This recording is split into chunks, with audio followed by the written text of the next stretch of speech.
Hello guys and welcome back to our channel. Today I will show you how to contact Instagram customer support. So in order to contact Instagram customer support, you'll have to first of all navigate to Instagram application, click on your profile icon at the bottom right side of the screen, then click on the three-lined icon at the top right side of the screen and it will show you this page. Here, scroll down at the bottom and click on help under more info and support.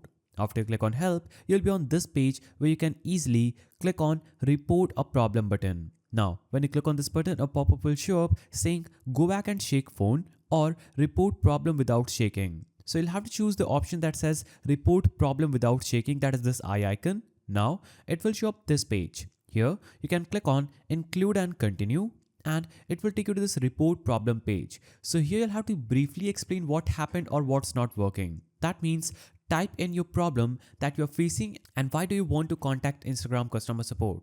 After typing in your question, just type in please help me with this problem and click on send. You can also upload photos or screenshots from your mobile and click on send. Now when you click on send, your report will be sent to Instagram where they will review it and get back to you as soon as they can. So that is a simple way to contact Instagram customer support in 2025. If you found this guide helpful, please don't forget to give it a thumbs up and thanks for watching.